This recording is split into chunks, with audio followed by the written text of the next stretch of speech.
तो इस तरह से हम लोगों ने यहाँ से क्वेश्चन स्टार्ट किया। A and B throw a pair of die in succession. First to throw 9 is awarded a prize. If A starts the game, show the probability of A getting the prize. Probability of A winning इसने पूछ the question ये करने।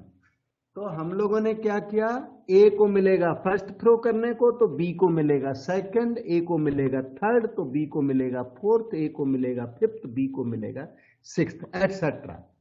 इसके बाद pair of dice throw कर दिया तो 6 square 36 outcomes are there in all. उसमें टोटल ऑफ 9 मिलता है 6 3 5 4 4 5 एंड 3 6 से। तो प्रोबेबिलिटी ऑफ टोटल ऑफ 9 आ गई 4/36 1/9 और probability of not a total of 9 is 1 minus probability of T9 which is 8/9। तो इस तरह से सक्सेज, इसको ना T9 को मैं सक्सेज और बोल देता हूं तो आराम पड़ेगा। 1/9 और T9 बार को बोल दो फेल्योर, फेल हो गया तो 8/9। तो सक्सेस फेल्योर लिखने में थोड़ा सा आराम पड़ेगा हम लोगों को।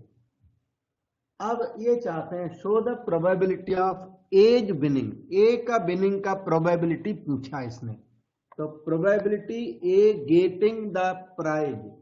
तो A getting prize means probability of A's success या विनिंग इज इक्वल टू। अब ए कब कब विन कर सकता है, ए ने थ्रो किया, हो सकता है फर्स्ट अटेम्प्ट में विन कर जाए। A wins in first attempt itself. अगर ए फर्स्ट अटेम्प्ट में विन नहीं हो पाया तो इसको मिलेगा थर्ड अटेम्प्ट करने को, फर्स्ट के बाद second will go to B. तो इसका चांस है था कि थर्ड अटेम्प्ट में यह विन हो जाए। लेकिन थर्ड अटेम्प्ट इसको करने को कब मिलेगा, जब ए अपने अटेम्प्ट में फेल हुआ, बी अपने अटेम्प्ट में फेल हुआ, तभी ए को ये गेम मिलेगा करने को और तभी ये प्रोबेबिलिटी एट A3 बनेगी। अगर ए बी फेल नहीं हुए तो ए थर्ड अटेम्प्ट में पास भी नहीं हुआ, थर्ड अटेम्प्ट उसके पास आएगा ही नहीं, तो पास कैसे होगा। तो इसलिए A3 success of A in third trial depends on A's failure in first throw and B's failure in second throw। A भी फेल होंगे तभी A पर गेम आएगा और यहां पर उसके विन होने का चांस बनेगा। सो आगे अगर A थर्ड थ्रो में विन नहीं करता तो इसके पास अब फिफ्थ थ्रो करने को मिलेगा, लेकिन उसके पहले फेल्योर्स बहुत जरूरी हैं।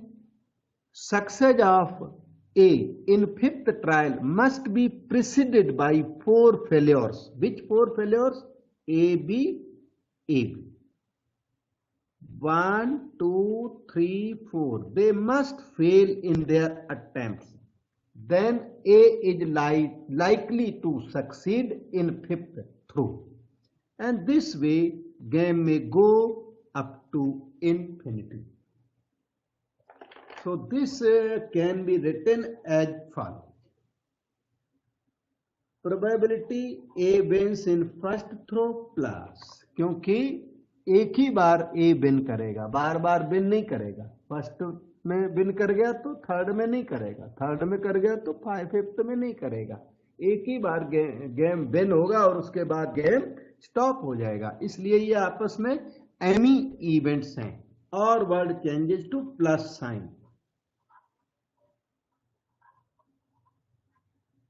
प्लस ए बी सारे फेल हो गए 1 2 3 4, then A passes in fifth throw plus continue up to infinity. This can be written as follows. A wins it the probability 1/9. A fails probability 8/9. B fails again 8/9. Then A successful 1/9 plus यहां पर independent events है इस जगह पर। ए B सबके सब fail, 8/9 4 times की power 4, then A passes तो 1/9 प्लस गेम में go up to infinity. Rewrite करें 1/9, ओके, 8/9 होल स्क्वायर इंटू 1/9, 8/9 की पावर 4 इंटू 1/9। क्या आप आगे सजेस्ट कर सकते हो बेटे कि ये ऐड कैसे की जाए? सीक्वेंस है, सीरीज आ गई, how to add the series, can you suggest now?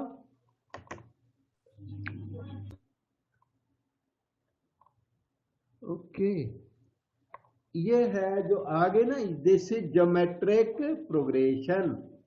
First term इसका है 1/9 और common ratio succeeding upon preceding, succeeding upon preceding is called common ratio.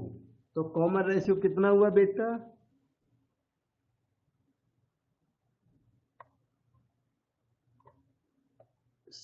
Succeeding upon preceding, तो कॉमन रेशियो 8/9 होल स्क्वायर हो गया, 64/81।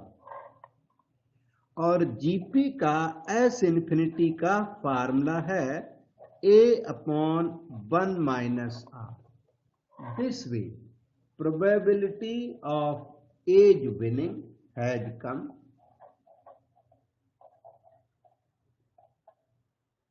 यहां पर क्या लिखें बताओ बेटे? सर ये A/1-R वाला ही फॉर्मूला यूज करेंगे। हाँ, ए की वैल्यू 1/9, 1 माइनस रेशियो का मतलब 64/81। This can be written as 1/9 और नीचे 81, 11 माइनस 4 7, 7 माइनस 6 1। तो फिर आगे 1/9 इंटू 81/17, दिस इज 9/17। ये एज विनिंग आ गई, यही इसने पूछा है, यही प्रूव करवाया। लेकिन by chance probability of B's winning demand कर दे तो this is 1 minus probability of A's winning, and that will be 1 minus 9/17, that's equal to 8/17। ऐसे आ जाएगा। इसमें दोबारा से जीपी बनाने की जरूरत नहीं है, जीपी से भी हो जाएगा, जैसे ए का निकाला उसी तरह बी का निकल जाता है, पर जब नीड नहीं है, दो ही प्लेयर हैं तो जो बची हुई प्रोबेबिलिटी है वो बी के अकाउंट में जाएगी। This way question completes and let us move to next question।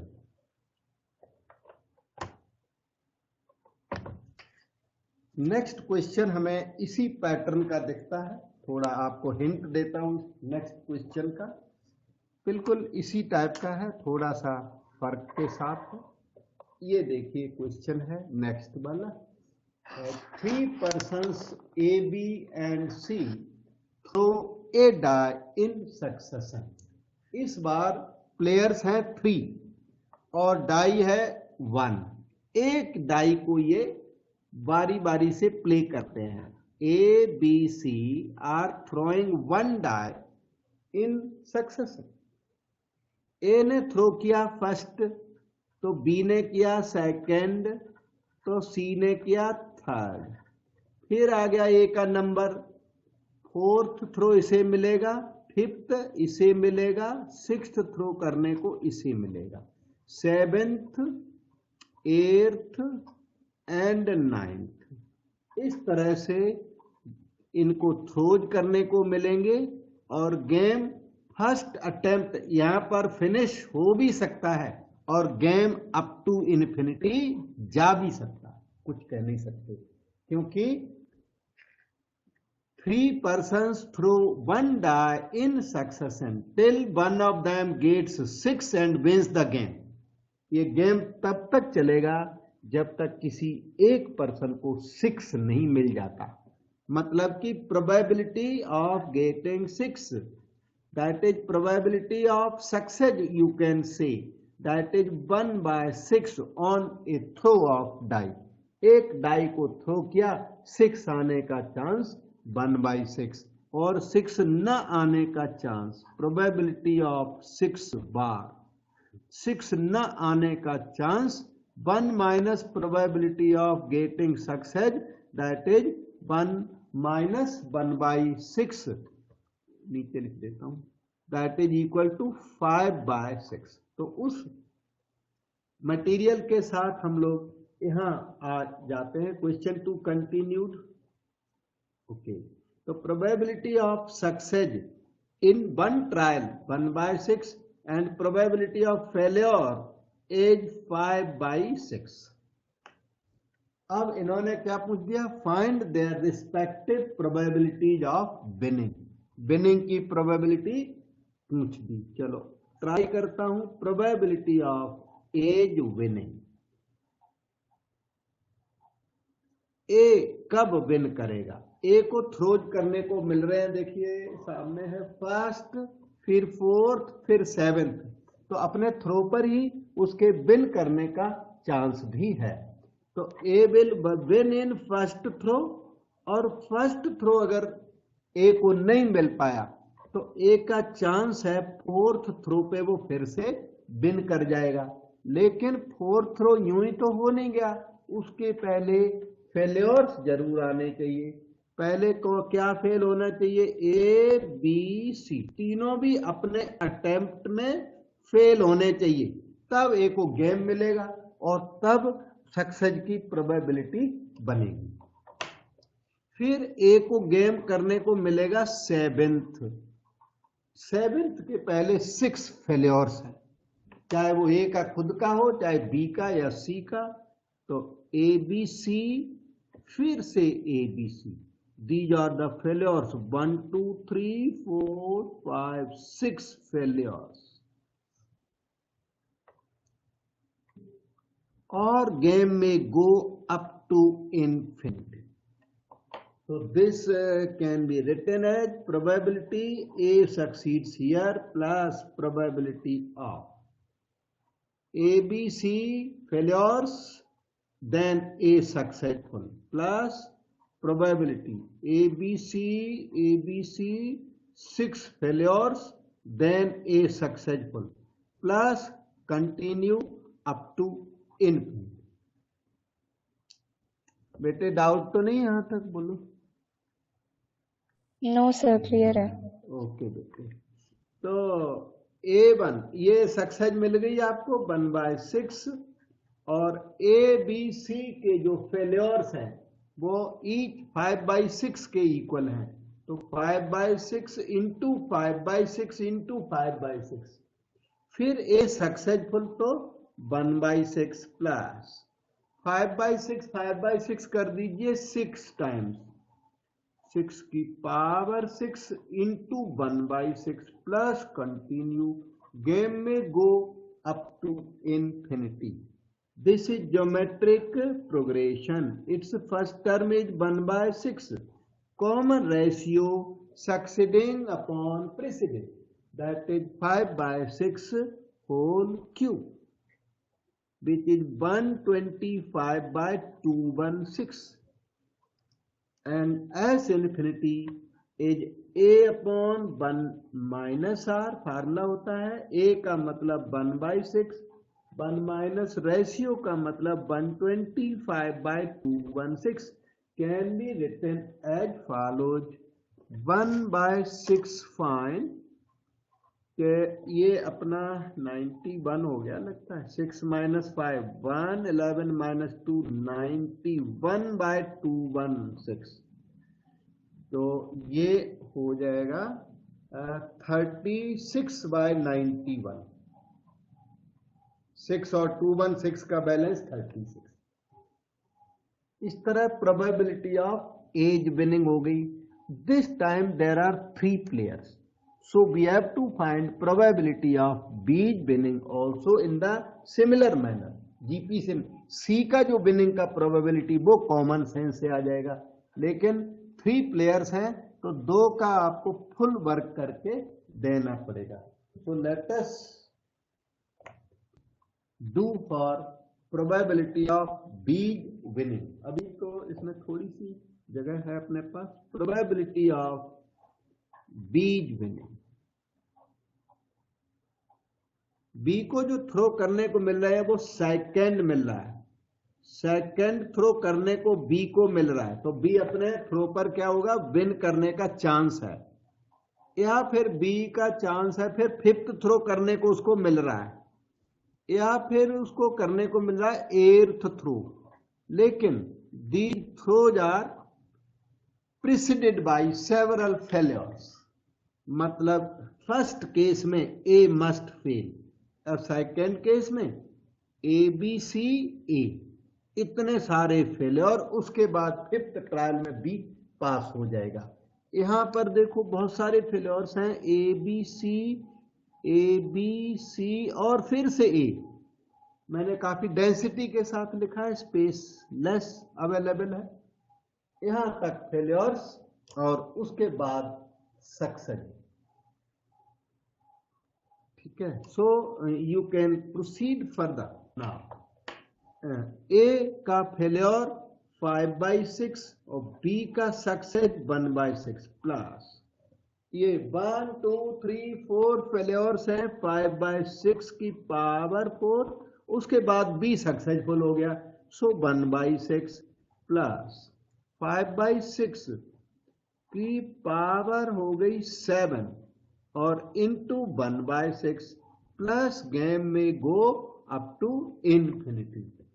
So this is again geometric progression with first term 5/36 and common ratio succeeding upon preceding, succeeding upon preceding बन जाएगा 5/6 का whole cube, which is 125/216, और उसके बाद probability of B's winning, GP का formula अब लिखा जाएगा। इसके बाद probability of B's winning is a upon 1 - r, that is the formula for geometric progression. Value of a 5/36, 1 minus ratio हो गया 125/216।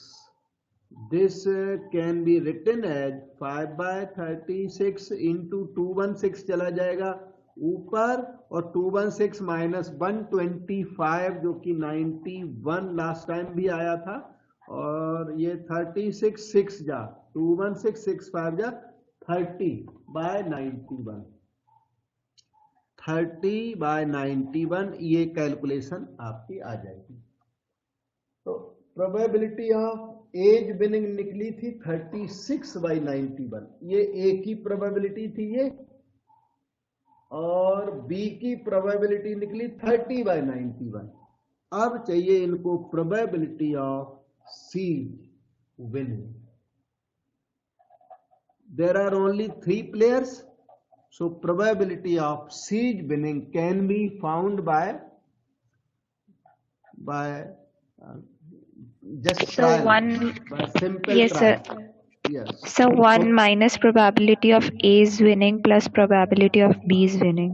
Yes, that is the common sense. So probability of A's winning minus probability of B's winning. Simple common sense, simple trial. तो और ये GP से भी निकल सकता है, जीपी से प्रॉब्लम नहीं है, this can also be found by the similar manner, पर जीपी में काम बढ़ता है अनड्यूली, तो इसलिए इसमें शॉर्टकट लगा सकते हैं। 36/91 minus 30/91, 1 minus 66/91, 11 minus 6 5, 8 minus 6 25/91, that is the answer। ठीक है बेटे, तो इस तरह से आपका ये क्वेश्चन 2 जो कि काफी लेंदी था कंप्लीट हो गया। और आपको समझ में भी आया क्योंकि आप बता रहे थे बीच बीच में, रिस्पॉन्स दे रहे थे सही। तो let us move to next question. Let me see what is there in the store for us. Yes, बहुत अच्छे अच्छे क्वेश्चन है, सभी एग्जाम्स में आए हुए हैं, सीबीएसई एग्जाम्स में आए हुए बहुत इंपॉर्टेंट सुपर क्वेश्चंस हैं। ये देखिए नेक्स्ट क्वेश्चन बिल्कुल एग्जाम्स में आया हुआ है। P speaks truth in 70% cases. एक वो जो पर्सन P है वो 70% सही बोलता है और 30% गलत फॉल्स बोल देता है। तो अगर वो एक स्टेटमेंट आपके सामने देता है तो आप 70% उस पर बिलीव कर सकते हो। मतलब probability that P speaks truth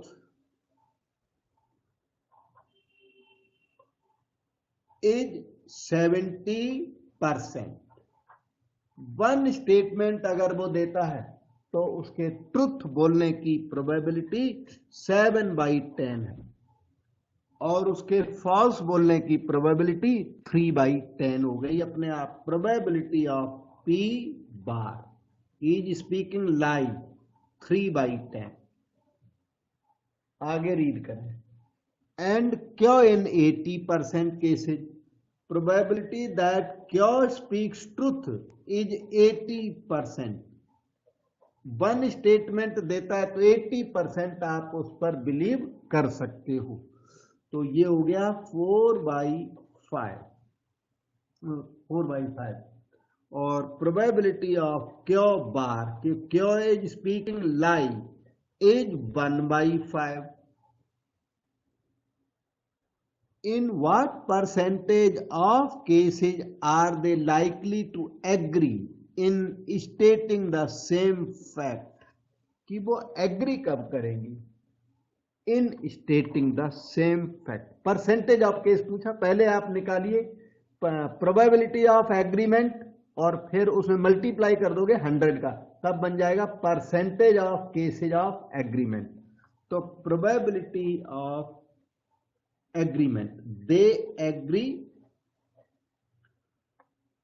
on one fact। एक फैक्ट में वो एग्री कर जाए।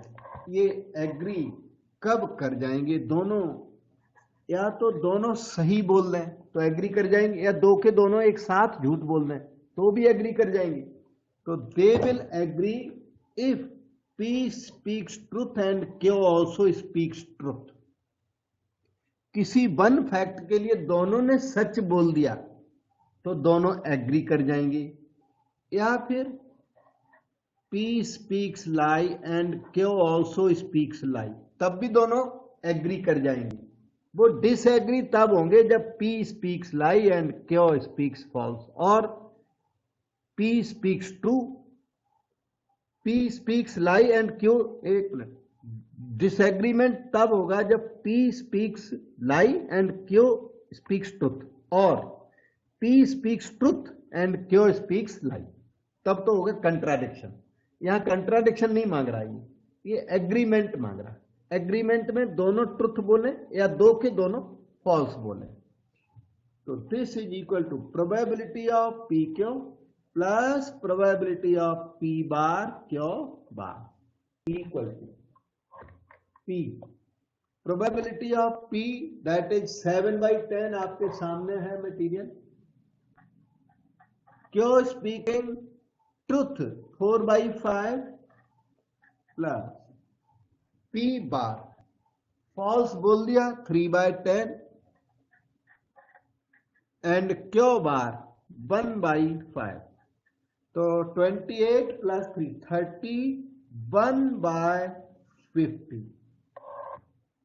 तो ये आ गया probability that they agree on one fact. अब percentage of cases in which they agree, percentage of cases of agreement, कितने केसेज में वो एग्री कर जाएंगे। वो प्रोबेबिलिटी में 100 का मल्टीप्लाई करके percentage of cases of agreement आ जाता है। तो 52 जा 100 हो गया, 62% इज द आंसर। अब कहीं पर आप अटक रहे, डाउट तो पूछ लो बेटा। क्लियर है सर।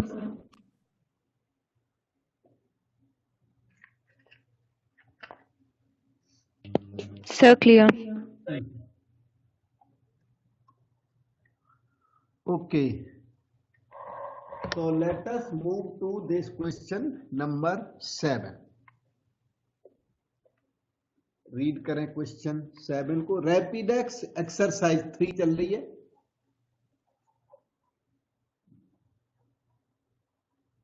रैपिड रिवीजन और सीबीएसई एग्जाम में ये सब के सब आए हुए क्वेश्चंस फिर से आएंगे, कभी सिमिलर क्वेश्चन आते हैं एग्जाम में।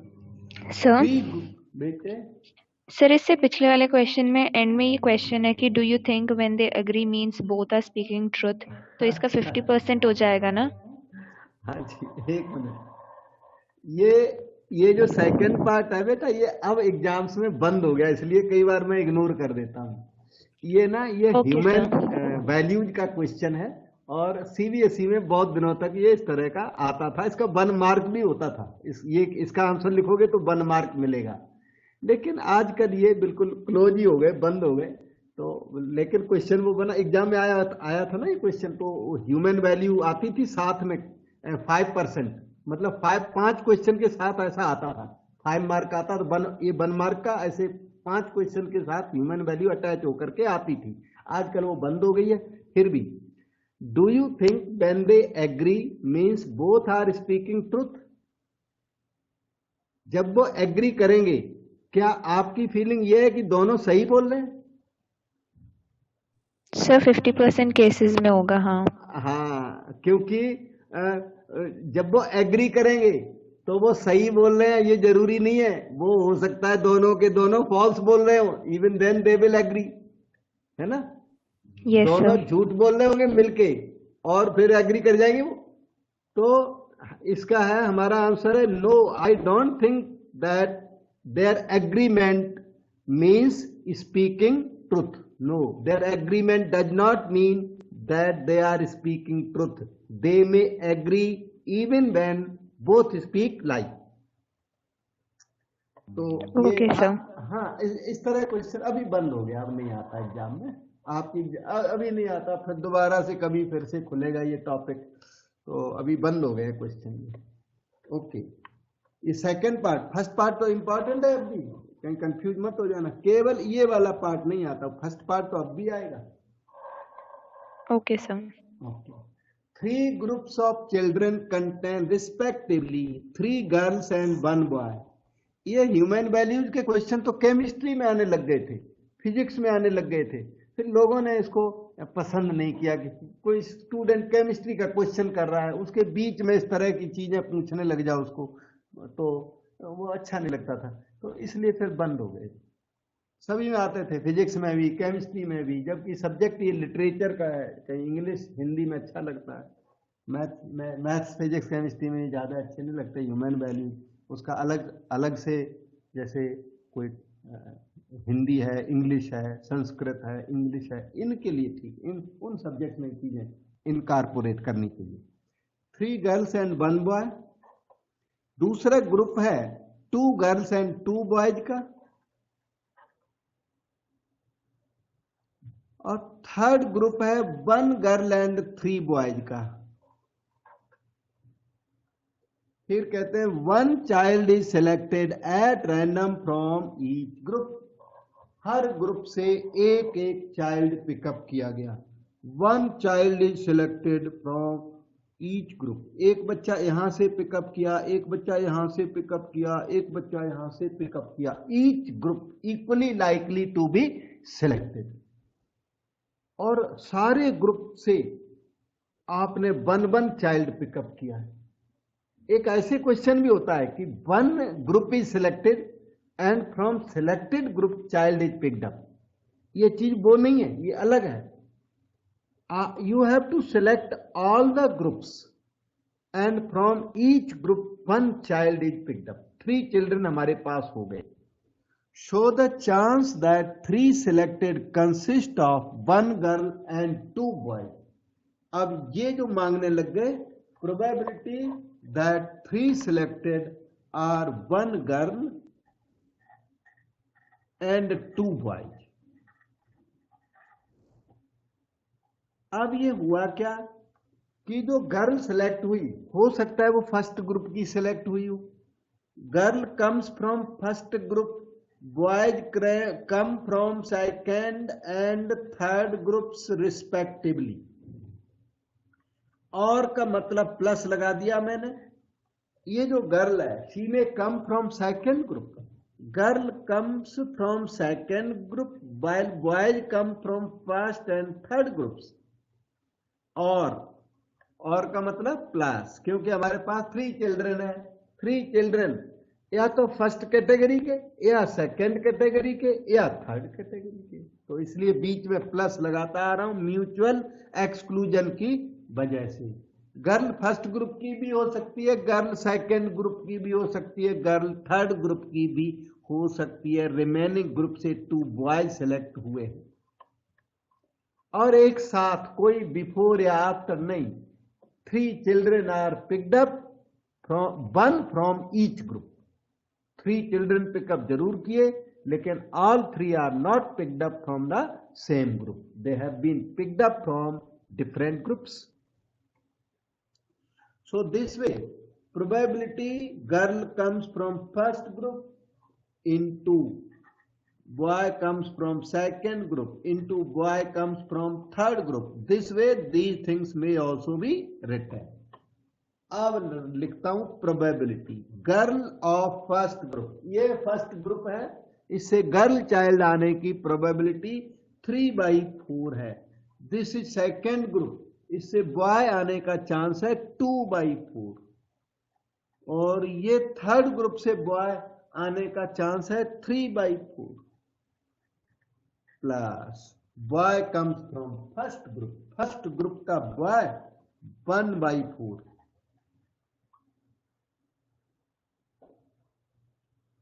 सेकेंड ग्रुप की गर्ल 2/4. डाउट हो तो पूछो बेटे.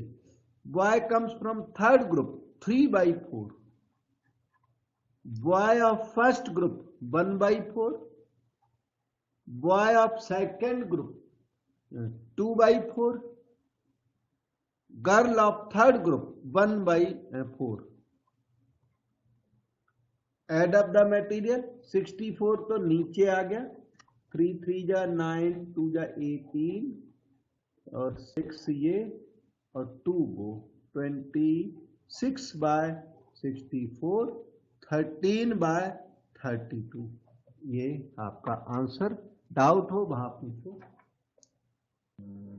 क्लियर है सर.